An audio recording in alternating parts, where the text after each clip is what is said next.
Baba yangu na Mungu wangu, na kutukuza kwa ajili ya mtazamaji wangu wa siku hii ya leo. Karibu sana ndugu yangu mtazamaji wangu. Aloko mbele yako ni mtumishi wa Mungu Pastor Julie.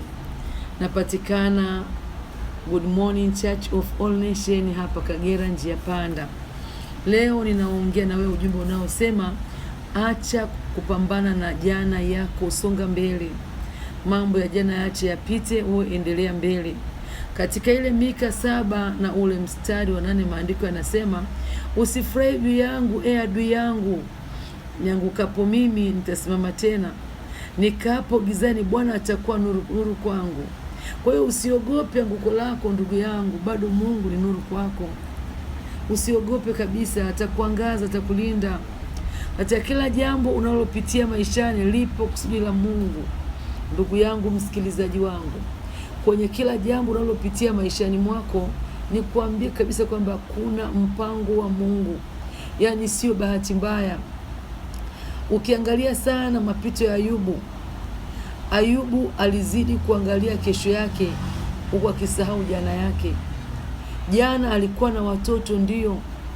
Jana alikuwa ni tajiri, ndio, ilikuwa ndio hivyo. Jana alikuwa mwenye afya njema, lakini vyote vikachukuliwa.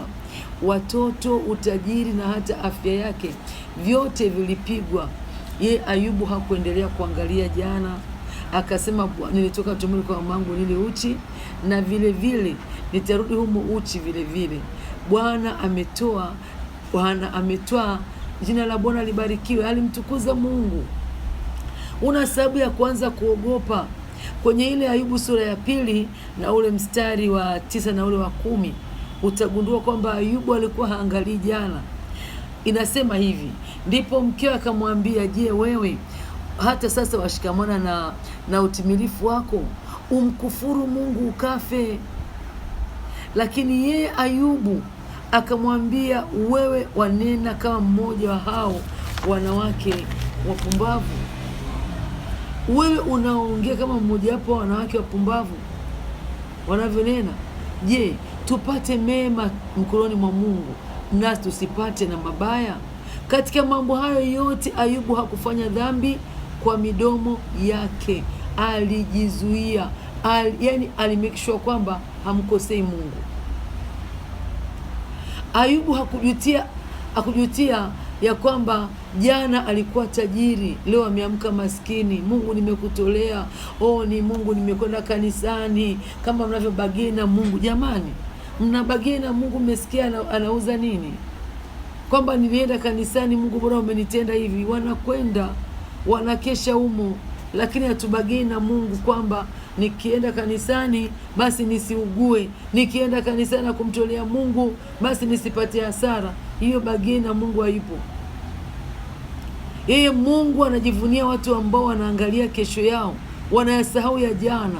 Wanajua kwamba Mungu ana uwezo wa kuwapatia mema, na huyo Mungu ana uwezo wa kuwapatia mabaya. Ana pia na uwezo wa kuwapatia mema tena. Ayubu alikuwa na maarifa neno la Mungu, kama inavyosema katika Isaya, ukisoma ile 43 ule mstari wa 18 na 19, msiyakumbuke mambo ya kwanza, wala msiyatafakari mambo ya zamani. Tazama, nitatenda neno jipya, sasa litachipuka. Je, hamtalijua sasa? Nitafanya njia hata jangwani na mito ya maji nyikani. Ndugu yangu, anasema msiyakumbuke hayo mambo ya kwanza. Aliyekupa utajiri akauchukua, si ni yeye? Ukimwamini atakupa tena. He will give the second chance. Haijalishi kwamba ulitoka katika hali ya afya njema, sasa hivi haujui kwamba kama kuna siku tena utacheka.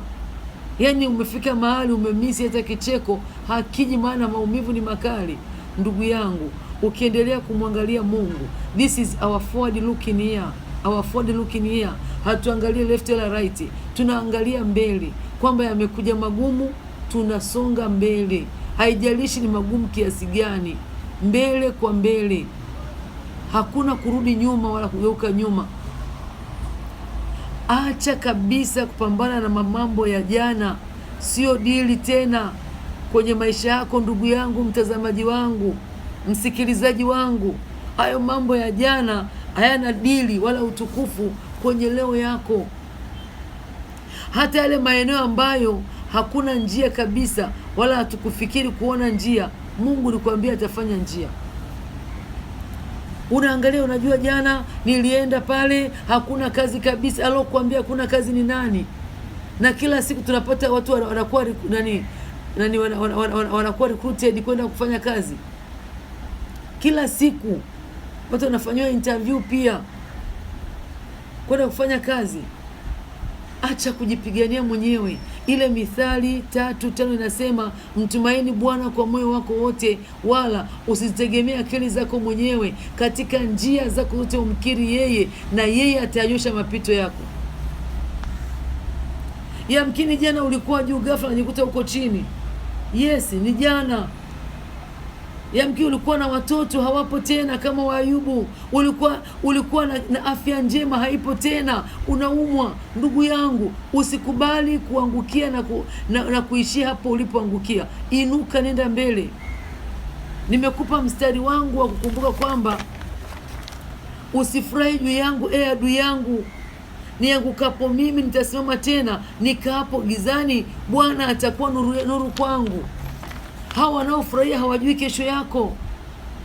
They never know your future. Hata Ibilisi mwenyewe ambaye ameomba ruhusa ya kumpiga Ayubu ajui linaloendelea, linalokwenda kutokea.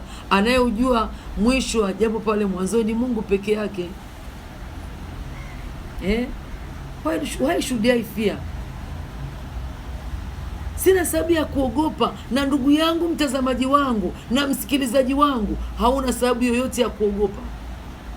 Je, ulikuwa na nyumba wamechukua, leo hauna nyumba? Leave it for God. Mungu hajawahi kushindwa. Ulikuwa na kanisa wamechukua, kwa kusingizia kwamba Mungu amewatuma. Leave it for God. Yeye Mungu ana makanisa mengi. God is a provider. Ana kila kitu.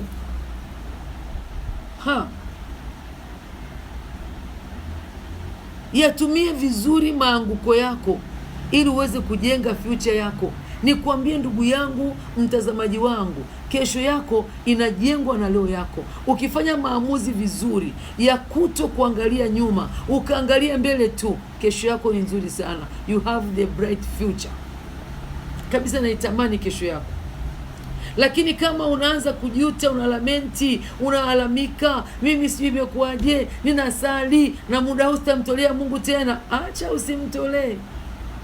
Ndugu yangu, ndio kwanza utakuwa umejifunga. Lakini watu ambao ni wajasiri wa imani, watu ambao ni wa imani ni wajasiri kama simba. Hawawazi kwamba jana alikosa mawindo, yeye anajua kwamba kesho atapata. Kwa leo yako ijenge kesho yako. Kumbukeni manunguniko. Wana wa Israeli walipomnungunikia Musa walipoteza. Sasa lipi jema? Kuzidi kumtumainia Mungu ili uinuliwe, au kumkufuru Mungu ili ufe? Ayubu alichagua kuendelea kumtumikia Mungu ili ya kwamba aweze kuinuliwa. Soma ile Kutoka 14 mstari wa 11 hadi wa 15. Musa aliwaambia wana wa Israeli, simameni tu mkauone wokovu wa Bwana atakaowafanyia leo. Lazima tuwe na neno la kutusaidia leo na kesho. Je, unalo? Anawaambia simameni tu mkauone wokovu wa Bwana atakaowafanyia leo. Hawa Misri mliowaona leo hamtaona tena milele, kwa kuwa Bwana atawapigania ninyi, nanyi mtakuwa speechless. Katika ile Ayubu 42 mstari wa pili anasema hivi. Ayubu alisema, najua kuwa waweza kufanya mambo yote, na ya kuwa makusudi yako hayawezi kuzuilika. Yaani Mungu halimzuii jambo lolote kukubariki, atakubariki. Anachokiangalia, je, unafuata hatua zake? Je, unafuata mchakato wake wa kukubariki? Kama umekimbia baraka zako, yeye atafanyaje? Ndugu yangu, mtazamaji wangu, rudi kwenye mstari, ubarikiwe. Muangalie Mungu, barikiwe katika jina la Yesu. Amen. Amen. Amen. Mungu wetu ni wa baraka, anawainua wote wanaomwangalia.